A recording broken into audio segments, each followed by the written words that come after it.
Assalamu alaikum wa rahmatullahi wa barakatuh. Welcome everyone. Can you hear me clearly? Yes? No? Can Sarah and Karima tell me at least? Okay, great. All right, great. Right. Yeah, Mr. Mohammed, we can hear you well. Yes, ma'am. Thank you very much, Sarah. Now, You're welcome most to my welcome. presentation, gentlemen. My name is Mohammed Shalby, and I would like to start by thanking Tamer Anwar and MITQ for hosting this, and I would also like to ask Sarah and Karima, my moderators today, because we are going to be doing a lot of work, and we need moderators. This presentation is going to be in English. I'll try to speak as slowly as I can, inshallah, so that you do understand. Let me start by telling you a little bit about myself. I am a teacher and a teacher trainer. I've been doing this for the past 20 years. And I also started my own training place called East Meets West Educational Services. So let's jump straight to my presentation today. And my presentation today is called Let's Tell Stories. I really appreciate if you can mute yourself, gentlemen and ladies, and if you could also close your cameras. I'd really appreciate this. Right, so the stories we tell our children really matter. They can inspire students and future generations for very long years in a way that we may never have thought of. My story today is one that lasted for over 300 years and led to one of the most advanced, if not the most advanced pieces of technology ever. It all started with a man called Galileo Galilei, who learned that if you put two shaped of glasses in a tube, you can extend human sight. Looking at the moon using his new telescope, Galilei discovered something amazing. The moon was not as smooth as it would see using the naked eye. It was actually a world that had mountains and seas. He shared his discovery in his book, Sidereus Nuncius, or Starry Messenger, published in the early 17th century in 1610. And immediately after the book was published, people started writing stories about how to get there, to the moon. The Man in the Moon was the first of such books by a bishop called Francis Godwin, which was written in 1620. Godwin's story is about a Spanish explorer named Domingo Gonzalez, who gets to an island called St. Helena in the middle of the Atlantic Ocean in a voyage. He wants to go back to Spain, so he builds a machine that flies using harnessed birds. Because it was thought then that the further you get away from the Earth, the less the gravity becomes, the writer imagined a machine eventually taking Gonzalez to the moon.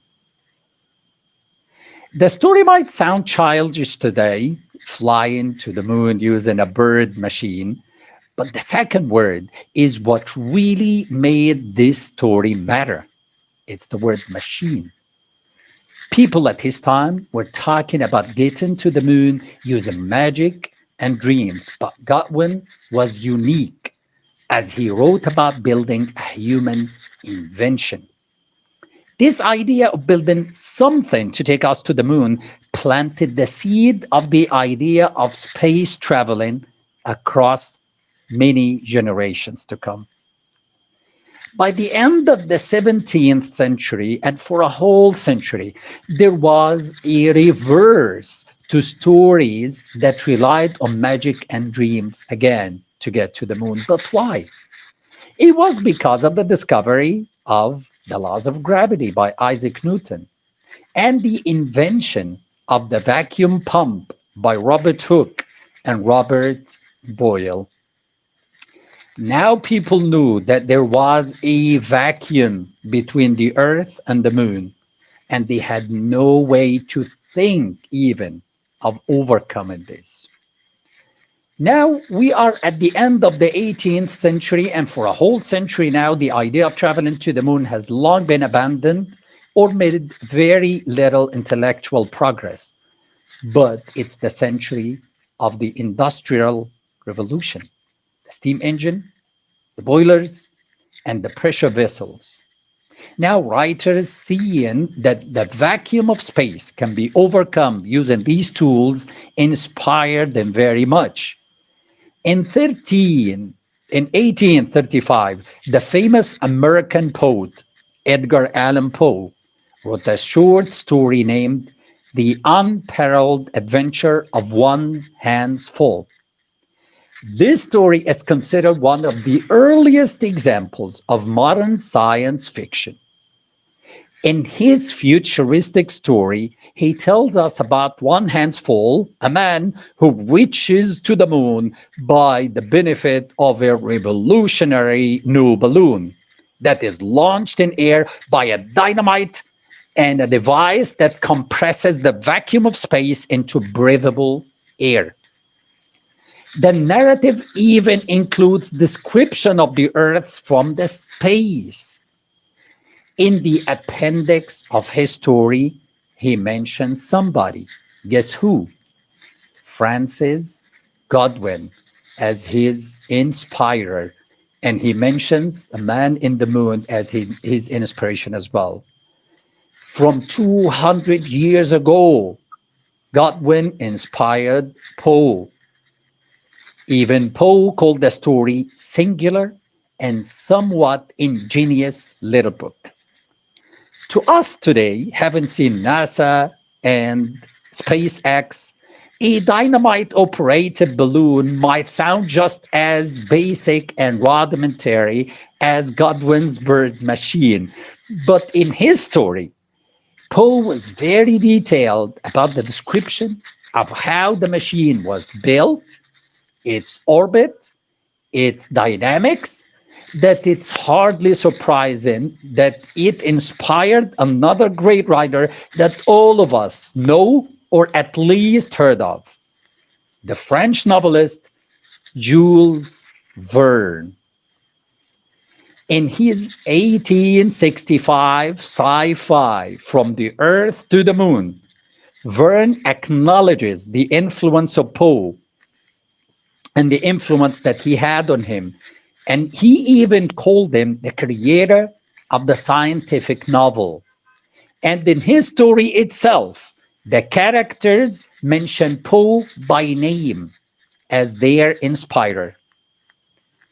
Let me tell you a little bit about Poe's story, but I want you to remember the details very well because we will meet him later tonight. In the novel, Verne wrote about sending 3 members of a gun club to the moon. The gun club builds a huge space gun, and they place 3 people in a projectile. That is the bullet that is fired from a gun. And they launch that projectile to the moon from Florida. So again, remember, 3 people in a projectile to the moon from Florida. Verne's novel was not the only one to have a great influence back then. H.G. Wells, also very popular, wrote The Wars of Worlds, published in 1897 in the UK. Both Verne's and Wells' stories actually inspired a 17-year-old teen in Massachusetts, in America, by the name of Robert Goddard. That's him on the screen when he was 17.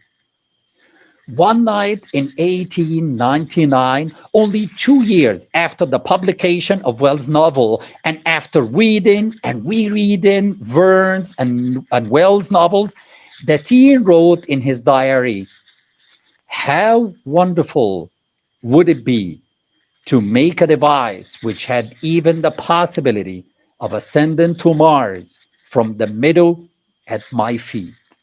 And from that moment, this team decided to build that device that can go into heaven. For decades, to come, he grew up, and he himself said that he was reading and rereading those books to renew his commitment to his dream to go into heaven. And he finally did what he wanted in 1926. He fired the first liquid fuel rocket into the air in America. Before he died in 1945, the father of space age, as Goddard became to be known, wrote these words: "I feel we're going to enter a new era. It's just a matter of imagination how far we can go with rockets. I think it's fair to say you haven't seen anything yet." These words, and before them, all the novels that we have talked about, inspired the first pioneers of astronauts, technical communities, and space projects to commit their lives to solving the problems of space flight till in about 40 years after Goddard's first rocket in 1996, America actually launched the first successful mission to the moon, Apollo 11, from Florida, carrying 3 people in a rocket with a module that looked like a projectile, the bullet that is fired from a gun in a voyage to the moon. Don't these details remind you of anything? One last thing. The Apollo 11 voyage took 102 hours, 45 minutes. Do you know the full name of Verne's novel? It was From the Earth to the Moon, a direct route in 97 hours, 20 minutes. 100 years after Verne's novel, and the difference is only 5 hours. How amazing. What role did storytelling play in this achievement? It's simple. Galileo inspired Godwin, who inspired Poe, who inspired Verne and Wells, who in turn inspired Goddard, the scientist who paved the way to the Apollo 11 voyage. Landing on the moon has its roots in stories that children read. I strongly believe that what we and our children and students read in a modern day watch as well has an impact on the future of this planet. This is not an exaggeration if you think the voyage to the moon was just one example. Here is another example. Most of us, especially those in their 40s, like me, will remember watching the Japanese manga in the 1980s called Transor Z if you were in the West, or called Messenger if you were in the Arab world. Now, watch this to remember a little bit about Transor Z or Messenger.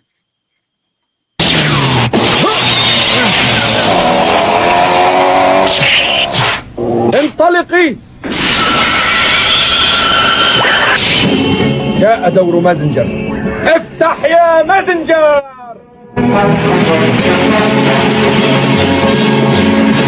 أنا معك.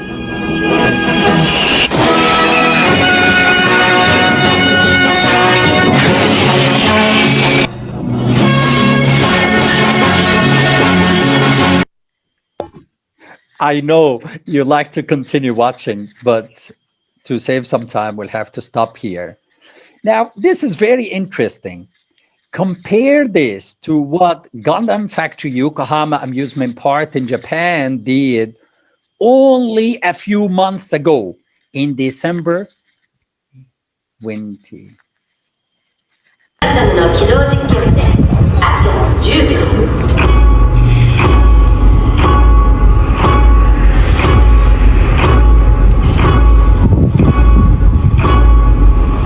Release the bridge.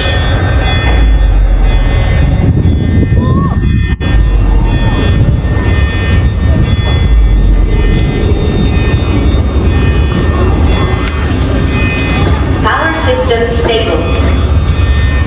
出力異常なし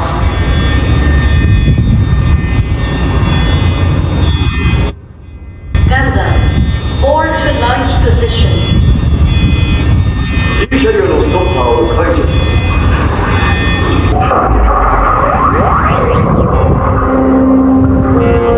Confirmed. ABC is active.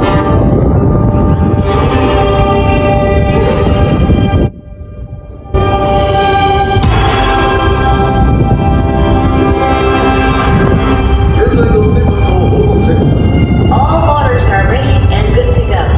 両足の減速機は異常ありません No problems found in the main electric cylinder.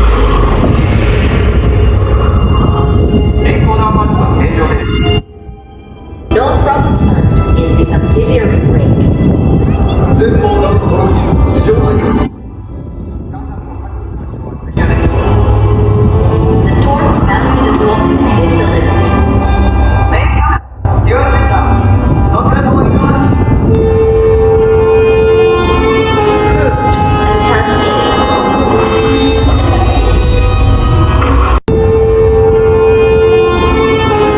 And transmitting.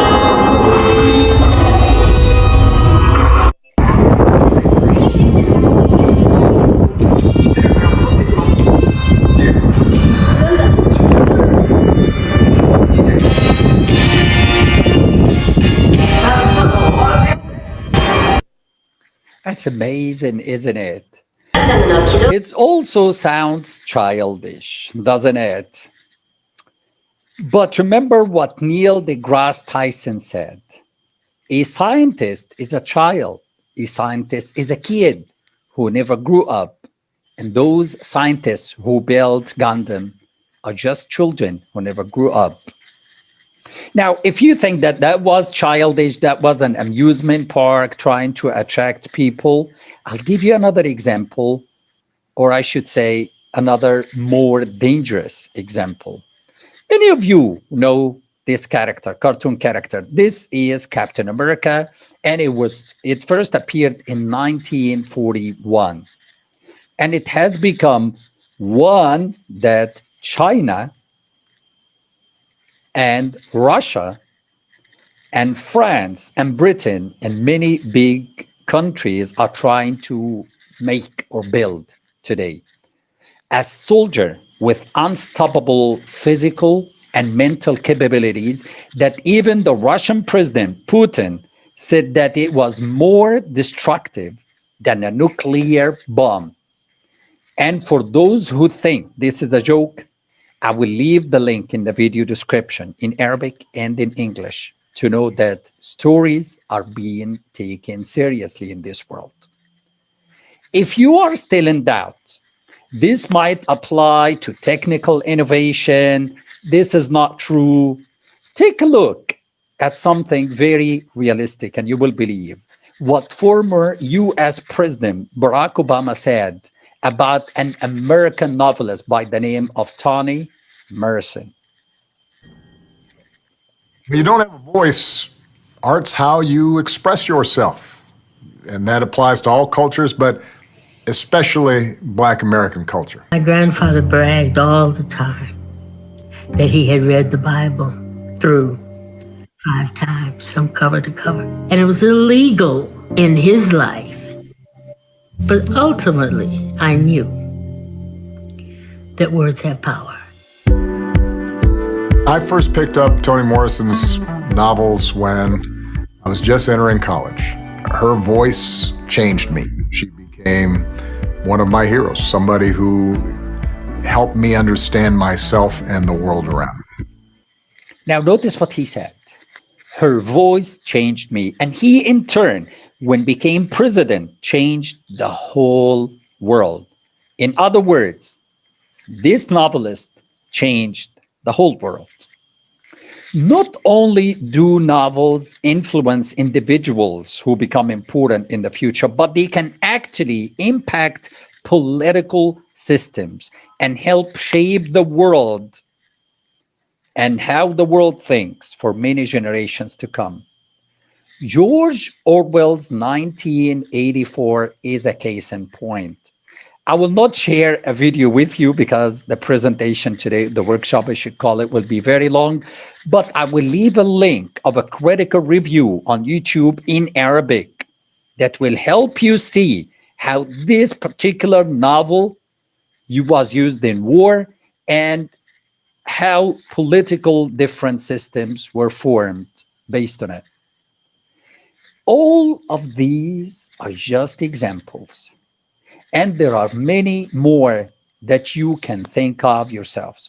There are many lessons that we can benefit that I wanted really to share with you. But then I thought to myself, one man like me cannot be smarter than a cohort of educated people like you. I'll put you now in groups, and I will only prompt you with some pictures. You can talk about the pictures, or you can talk about anything related to today's workshop that you like. There is only one question that you have to bear in mind when discussing the topics or the pictures. How can I inspire my students for a better future? You need to write your contributions, your posts, your comments on this website. It will be familiar to some of you. It's called Padlet. And here is my first set. It's for two famous writers, Egyptians, and some of their novels. Here's the second set. This is the one for Constantinople and a picture of Ibn al-Haytham. And the third set is of two Egyptian scientists as well, called Ilham Fadali and Professor Haytham Shaban. If you don't know the people, any of them, you can Google them so you can have fruitful conversations in your groups. And the last one is for Captain America and an Egyptian actor called Muhammad Ramadan. All right. So you guys have 15 minutes. Feel free to speak in both Arabic or English. I did enter some rooms and I talked to people, wonderful conversations. Now my moderators, Sarah and Karima, will read some of the posts that you that you wrote on Padlet. Okay, Mr. Muhammad, I'm Yes, with you. go ahead. And actually, I'm going to read sit 1 and sit 2. So for sit 1, they wrote many ideas. So number 1, reflecting the ideas of society through literary work. Number 2, reminding people that everything's possible with hard work, and this can be done through inspiring life stories. Number 3, increase students' engagement using story. Number 4, arts may have a vital role with a lot of inventions. For set 2, into historical great leaders and how they changed the history, and also many morals and manners that can be a role model for our youth. So these are the overview of what they wrote. Thank you very much. Really appreciate it. And I appreciate also the people who wrote these wonderful words. You're most welcome, Mr. Muhammad. Yeah, now I'm co-host. I'm sorry for that. I got busy with the people in the rooms. Go ahead, Karima. Would you read for us, please? Okay. If we talk about the third 3, people began to talk about how the doctors they become the role models for a lot of children and how they can make use of this idea. So some people write the following words: scientists are more influential and role models in children's lives. Others said that a COVID-19 situation is one of the memorable experiences that showed the whole world the importance of doctor and the medical jobs. And others agree also on the same idea that they can make use of this idea to make the children inspire them to be such doctors. Okay, about set 4, they began to talk about positive or negative effects of these pictures. Some say that I hate them. They are one of the spoilage reasons.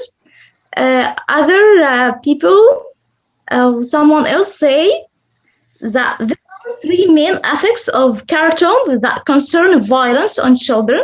They become insensitive to other species and sorrow. Children don't feel discomfort from any elements of violence around them in real life. And the other thing, there's one else here. I think we should take the positive side in their effects, such as we should avoid what are they doing. I think the same, or the rest of the words, the same idea. That's all. All right, awesome. Now, my job is easy because not many people wrote in free pads, but someone wants to speak English fluently. Okay, that starts with listening. So if you can understand me now while I am speaking, then inshallah, you will learn to speak fluently. Now, somebody else wrote there are 3 main effects of cartoons. So he or she's talking about cartoons here. And let me summarize, guys, what you have talked about. You talked about stories from the past, and I was in one of the groups, and they were talking about Constantinople and its conquest by Muhammad the Conqueror, and he said the stories from the past are important. People talked about cartoons, and they said cartoons have negative impact on children. One attendee, I forgot her name, I'm sorry, she talked about video games. And I think that is one thing that I should have included here. She said that video games have a lot of influence on children now. Another person talked about the importance of sharing positive points and stories with the children. And I can't agree more. Let me give you some final comments. The reason actually for choosing these pictures, this one and the others as well, these, was not actually to tell you what's right, what's wrong, but to get you to think about these pictures in light of the presentation that we talked about today. So what I had in mind is these 2 people passed away. May Allah bless their souls in Jannah, inshallah. So these 2 people passed away. So who are the writers that are influencing our children today? That's a question that we need to ask ourselves. Do children read in the first place?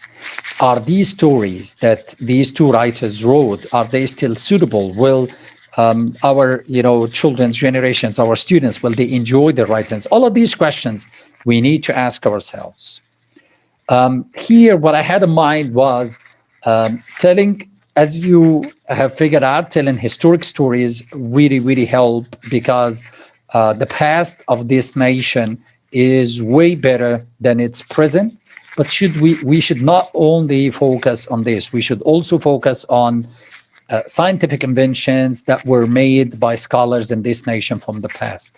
That's what I had in mind when I showed you these. And this is from the past, but this is from the present. Like, this person was in the media. I saw him on the BBC only a month back or something. So he just came up with something very, very important for genomes and how to see how the DNA works while the DNA is actually alive. And this person, she came up with an invention that can transfer data at the speed of light. And both these inventions are very, very important I think they will take the Nobel Prize in the future for those.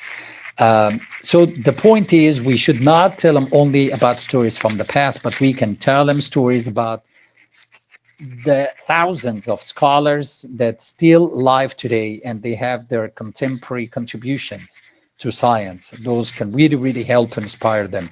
And what I had in mind here when I came up with this picture, without really provoking anyone or without stepping on anyone's toes, media now is promoting something that already exists, like the culture that this person here represents is a culture that exists.